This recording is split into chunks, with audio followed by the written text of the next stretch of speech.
My name is June Snyder. I live at Madison Senior Living in South Kansas City. I'm going to read the book Binny's Diwali by Thrity Umrigar, illustrated by Nidhi Chanani. Binny woke up happy but nervous. It was her day to share about Diwali, the festival of lights. Since her class was learning about different celebrations, her teacher, Mr. Boomer, had asked her to talk about her favorite holiday.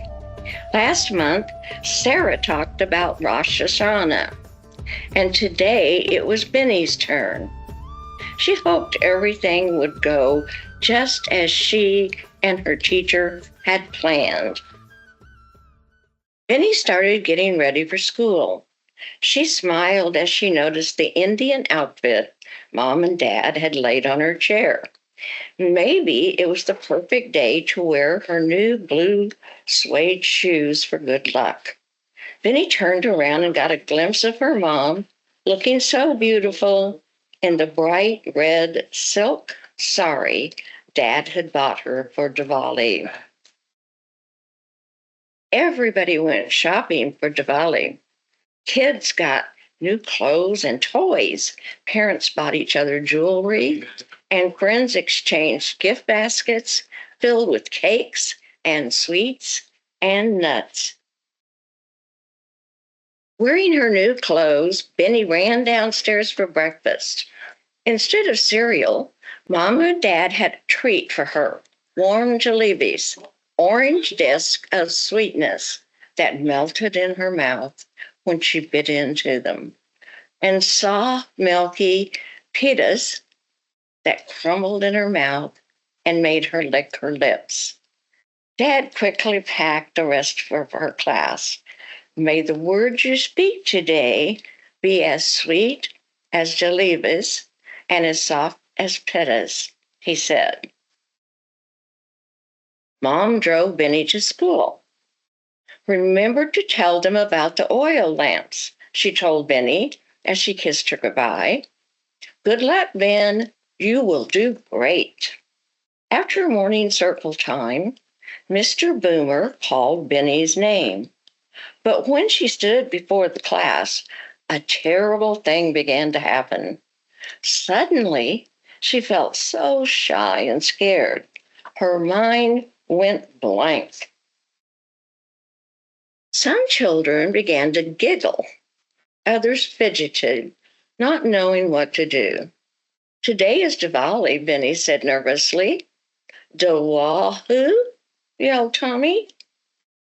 The teacher stood up and gave the sign for quiet. Binny did want to share her favorite holiday with her friends, but she couldn't find the words. Mr. Boomer put a kindly hand on her shoulder. Take a deep breath, he whispered. I know you can do this. Just then, Binny remembered what Mom had told her about the lamps.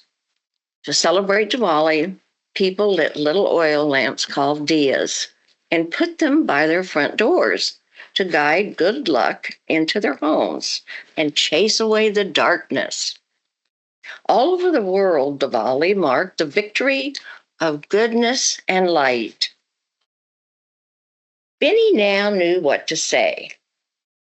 Diwali is the festival of lights. It's a Hindu holiday that lasts 5 days, and it celebrates the victory of goodness and hope. She told them about the fireworks, how they whistled through the air and burst like stars in the night sky, leaving streaks of gold and red and green. She described the sparklers Dad lit in the yard, how she made the figure eights with them, the golden sparks opening like a flower. Mr. Boomer brought over the streamers that Binny had made. She took out some colorful glitter and asked Juliet and Aisha to help her make them brighter. The class gathered around Mr. Boomer's desk. as Binny handed him a tiny electric clay dia. The teacher turned it on. The small flickering light looked so pretty that all the children oohed and awed.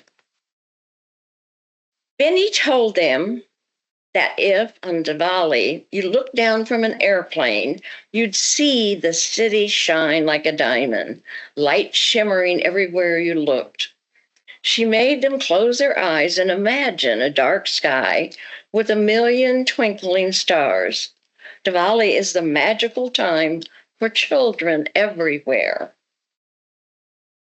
Binny had one more thing to show them, the best thing of all. She took out bags of colored powder, red, blue, yellow, purple, green, and orange, and sprinkled them onto the floor. First, she drew a flower with the powdered chalk, and then she used it to write, "Happy Diwali to all." The children started clapping. Binny went to her desk, and out came a box of pitas and jalebis, one for each student in the class, and for Mr. Boomer, too. They ate every last crumb of the sweets and smacked their lips in delight. Romeo raised his hand. "How many festivals are there in the world?" he asked. Binny smiled. "Thousands of them," she said, "and they are all beautiful in their own way." Mr. Boomer leaned over to Binny and said, "Great job." She grinned from ear to ear. Binny walked home that day, celebrating her own victory of goodness and light. The spirit of Diwali was real. The story of the oil lamps had chased away her own fears. Everyone loved Diwali, this wonderful festival of lights.